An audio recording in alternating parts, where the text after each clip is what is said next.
Hello friends, स्वागत है आप सभी का आपके अपने चैनल लेट्स रिवीजन क्लास में। भी आपका एग्ज़ाम के अंदर प्रश्न बने कि कंठ ध्वनियाँ कौन सी होती हैं, तो क वर्ग याद रखना, क ख ग घ एंड अंग और ह। संस्कृत में एक सूत्र होता है अंकुह विसर्जनीय नाम कंठ है, तो ऐसे में सारे वर्ड आ जाते हैं, उसको मैं कभी लिखवा दूंगी। बाकी आपसे तालव्य पूछा जाए तो च वर्ग याद रखना, और मूर्धन्य पूछा जाए तो ट वर्ग याद रखना, और दंत पूछा जाए तो त वर्ग याद रखना। त हो गया, थ हो गया, द ध न, ये सब दंत हैं। प फ ब, जब भी आप बोलोगे ना प तो दोनों ओठ आपस में टच होंगे। फ तो क्या हो जाएगा, ओष्ठ हो जाएगा। कभी भी आपके एग्ज़ाम के अंदर अगर पूछा जाए कि व का उच्चारण स्थान क्या होता है व का, तो आप दंतोष्ठ बताओगे। इसका उच्चारण स्थान बहुत इंपॉर्टेंट है। आपको यूपी टेट में आपका ये एग्ज़ाम में प्रश्न आया था कि कौन सा दंतोष्ठ है, तो याद रखना व। और कभी भी आपसे अंतस्थ व्यंजन पूछा जाएगा तो चार याद रखना, य र ल व। और कभी भी आपसे संयुक्त व्यंजन पूछा जाए तो आप छ त्रंग ज्ञ और स्र को याद रखोगे। और ये भी जो संयुक्त व्यंजन होते हैं वो चार होते हैं। तो ये था महाप्राण के लिए आप याद रखना ट्रिक, यानी दूसरा और चौथा ट्रिक याद रखना महाप्राण के लिए। और वर्ग का दूसरा और चौथा महाप्राण होता है, पहला तीसरा और पांचवा अल्पप्राण होता है। और अघोष के लिए याद रखना, पहला दूसरा अघोष होता है और तीसरा चौथा पांचवा सघोष होता है। तो किस वर्ड का उच्चारण स्थान कंठ और तालु है, तो ये जो ह है ना, इसका उच्चारण स्थान होता है क्या, अंकुह विसर्जनीय नाम कंठा, यानी ह जो है वो कंठ में आता है। लेकिन यहाँ पे पूछ रहा है कंठ भी हो उसका उच्चारण स्थान और तालु भी हो, छ ओ या फिर ऐ। तो याद रखना यहाँ पे ह का उच्चारण स्थान कंठ हो जाएगा, और ये च वर्ग में आता है तो इसका उच्चारण स्थान तालु हो जाएगा। याद रखना इसका आंसर क्या हो जाएगा, कंठ तालु। ए और ऐ दोनों साथ में, ए और ऐ दोनों का जो उच्चारण स्थान होता है वो आपका क्या होता है, कंठ और तालु। व का उच्चारण स्थान पूछा गया है, किसका, व का। ये ब नहीं है, व है, यानी व का उच्चारण स्थान अभी हमने बताया ना, व का उच्चारण स्थान क्या होता है। व का उच्चारण स्थान आपका दंतोष्ठ होता है। इसमें दिया है दंत दिया है, ओष्ठ दिया है, कंठोष्ठ दिया है, दंतोष्ठ दिया है, तो आपका सी ही हो जाएगा ना आराम से, इसका आंसर सी। हिंदी शब्दकोश में कशा का क्रम किस वर्ण के बाद आता है, इसको छ नहीं बोलते ना, कशा बोलते, कशा जैसे कक्षा। तो ये जो है इसका जो निर्माण हुआ है वो क हलन खटकोट से हुआ है, तो इसीलिए इसका जो आंसर हो जाएगा वो पहला ही हो जाएगा, यानी क यहाँ पे ठीक हो जाएगा, है ना, आसान है।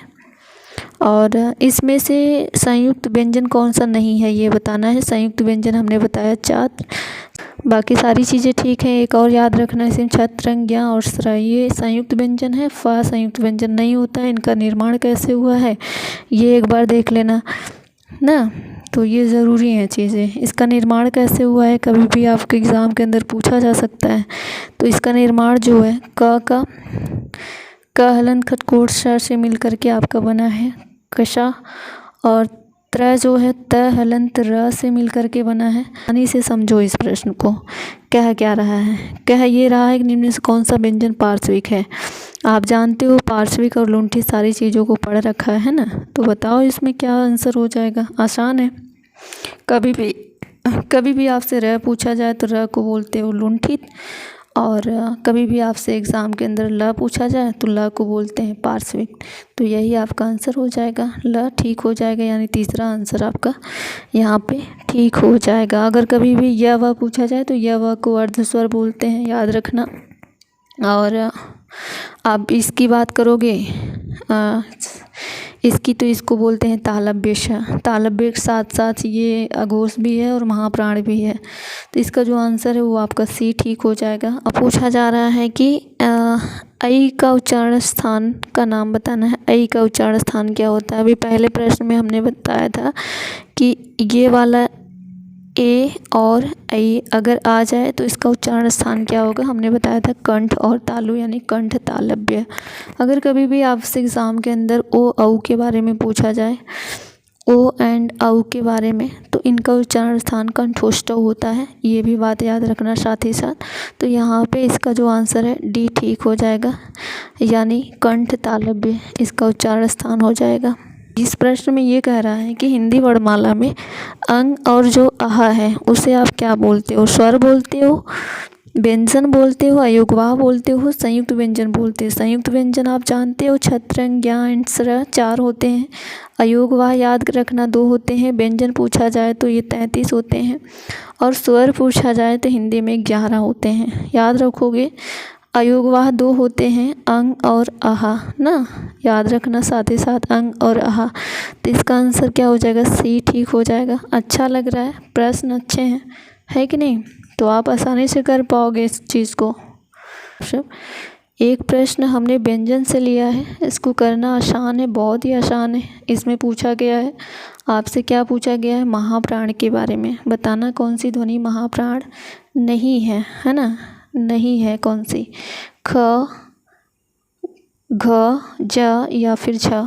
महाप्राण के लिए हमने ठीक क्या बताया, 2 और 4 याद रखना, यानी दूसरा और चौथा वर्ण जो होता है, प्रत्येक वर्ग का दूसरा और चौथा आपका क्या होता है, महाप्राण होता है। ख दूसरे पे होता है तो ख तो होगा नहीं, घ 4th पे आता है ये भी नहीं होगा, ज आपका किस पे आता है, च, छ, ज 3 पे आता है, तो ये तो आपका अल्पप्राण है।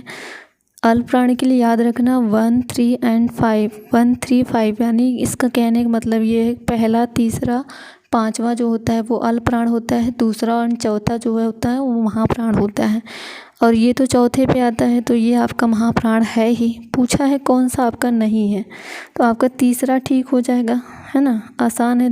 याद रखना जब भी महाप्राण पूछे तो आप 2 और 4 लिख लेना, प्रत्येक वर्ग का दूसरा चौथा आपका महाप्राण, पहला, तीसरा, 5वां अल्पप्राण। दोनों बातें क्लियर हो गई ना एक क्वेश्चन से। आपसे हिंदी वर्णमाला में व्यंजनों की संख्या, इसको तो मैंने करा ही दिया है ना, अभी अभी बताया कि जो व्यंजनों की संख्या वो 33 है, याद रखोगे, है ना, तो ये आसान है। 10 सोच में इस तरह से अल्पप्राण, महाप्राण, वर्णमाला क्या होता है, स्वर एंड व्यंजन क्या होता है, मैं सब करवा दूँगी, बस आप क्लास में मेरे बने रहो। आप जैसे लगेगा कि प्रश्न आप कर ही नहीं रहे हो, लगेगा ऐसा कि आप थियरी पढ़ रहे हो, है कि नहीं, क्योंकि मैंने डिटेल सारी चीज़ें मैं बता रखी हूँ। यहाँ पे अंतस्थ की बात करोगे तो 4 होते हैं, हमेशा याद रखना कौन कौन से, य, र एंड ल एंड व। यहाँ पे आपका वी ठीक हो जाएगा, है ना, याद है सारी चीज़ें आपको, आप भूले नहीं हो चीज़ों को। संयुक्त पूछा जाए छत्रंग, ज्ञ एंड स्र याद रखोगे, है ना।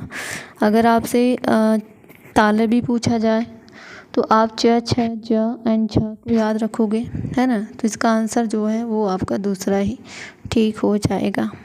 इसमें आपसे ये पूछा जा रहा है कि निम्न में से कौन सा संयुक्त व्यंजन नहीं है। प्रश्नों को ध्यान से पढ़ना, ये ज़्यादा करके 100% ये प्रश्नों को क्या करवाता है, गलत। आप ध्यान से प्रश्नों को नहीं पढ़ते ना, तो ये चीज़ें आप ध्यान से देखना। तो इसमें पूछा संयुक्त व्यंजन, संयुक्त व्यंजन अभी हमने चर्चा की 4 होते हैं ना, कौन कौन से, छत्रंग एंड स्र।